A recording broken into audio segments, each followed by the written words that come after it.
Twitter দেখেছেন, অভিনন্দন জানিয়েছেন, কাজ করতে চাই বাংলাদেশের সাথে, বাংলাদেশ ইন্ডিয়ার সম্পর্কে ইমপ্রুভ করতে চাই এবং আগামী দিনের দুই দেশের মধ্যে সম্পর্ক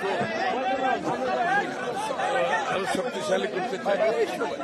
জেনারেল কথাবার্তা, এরকম স্পেসিফিক কোনো কিছু নেই। আগামী মন্ত্রিসভা নিয়ে কোনো আলোচনা হয়েছে কিনা আপনাদের বৈঠকে? মন্ত্রিসভা নিয়ে কোনো আলোচনা হয়।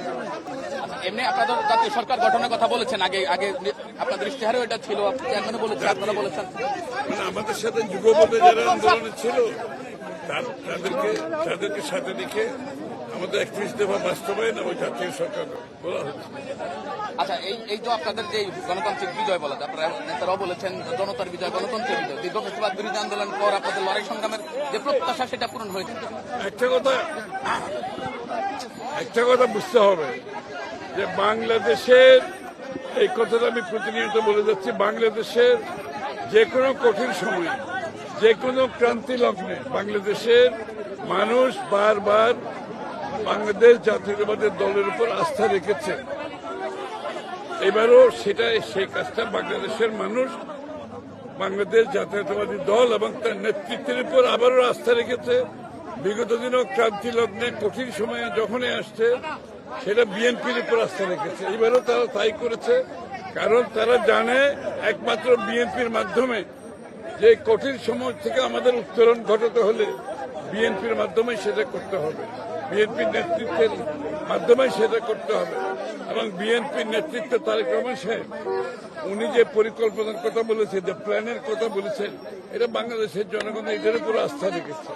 আমরা জয়ী হয়েছে বলছি না, কিন্তু আমরা বলছি আমরা বাংলাদেশের জনগণের আস্থা অর্জন করছি।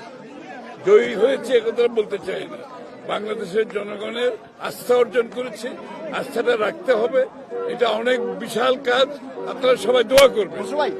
ভাই, একটা বিষয়, সংসদে যারা বিরোধী দল হবে, আমরা দেখি অন্যান্য সময় বিরোধী দল সরকারি দলের বিরুদ্ধে নানান ধরনের কর্মকাণ্ড করে, এইবারে আপনারা বিরোধীদের মধ্যে আপনার আহ্বান কি থাকবে যারা হবে?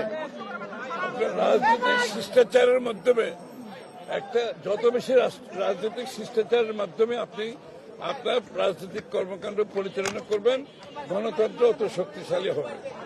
এবং আমরা যে গণতন্ত্র, বাংলাদেশের মানুষের রাজনৈতিক, সাংবিধানিক, গণতান্ত্রিক অধিকারের কথা বলছি, সেটা রাজনৈতিক শিষ্টাচার অত্যন্ত গুরুত্বপূর্ণ। সেটার ক্ষেত্রে সেটা সংসদের ভিতরে হোক আর বাইরে হোক।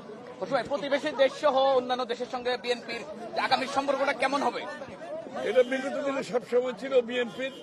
আমরা কোন কান্ট্রি সেন্ট্রিক, কোন দেশ কেন্দ্রিক আমাদের কোন পররাষ্ট্রনীতি নাই। আমাদের পররাষ্ট্রনীতি সব দেশের সাথে, বাংলাদেশের মানুষের সাথে, বাংলাদেশের সাথে, এবং কোন কান্ট্রি সেন্ট্রিক, কোন দেশ কেন্দ্রিক আমাদের কোন পররাষ্ট্রনীতি নাই।